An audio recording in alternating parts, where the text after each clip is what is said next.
आदित्य सेन ने उसकी स्थिति को समझते हुए उस पर दया की और प्रण किया, मैं तुम्हें वापस राजकुमारी चित्रलेखा से मिलवाऊंगा, चाहे इसके लिए मुझे जो भी कठिनाई उठानी पड़े।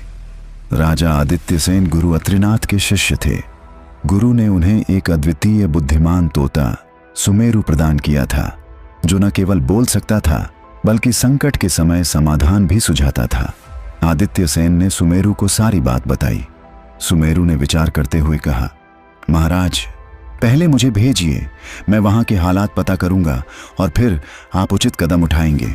पर मेरी पंखों को कीमती रत्नों से सजवाएं ताकि उनका ध्यान आकर्षित कर सकूं। राजा ने वैसा ही किया। सुमेरु ने कई दिनों की उड़ान के बाद वैजयंतीपुर, चित्रलेखा का राज्य, की छत पर जाकर विश्राम किया।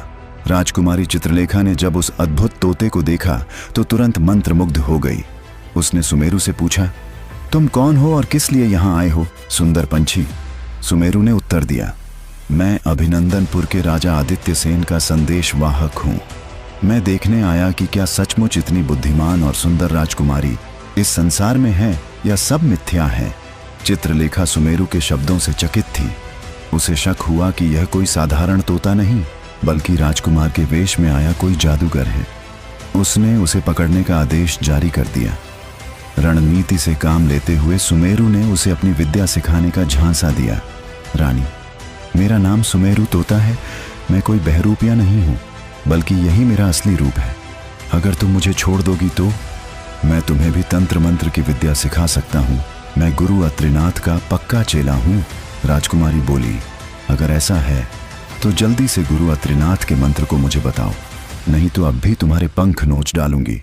तोता बोला, हे रानी, मंत्र ऐसे सबके सामने नहीं बताए जाते। तुम अपनी दासियों को यहाँ से जाने के लिए कहो। ऐसे सबके सामने मैं तुम्हें मंत्र नहीं सिखा सकता, वो तो कान में बताने की चीज है। तोते की बात मान राजकुमारी ने तुरंत अपनी सभी दासियों को वहां से भेज दिया।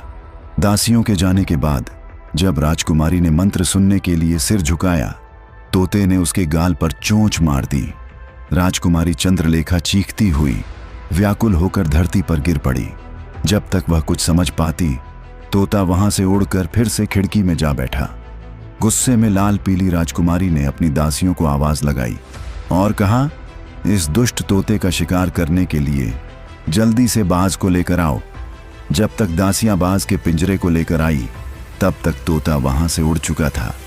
कई दिनों की उड़ान के बाद वह राजा आदित्य सेन के पास आ पहुंचा और कहने लगा, हे महाराज, स्त्री रंग रूप यवन में देखने योग्य है।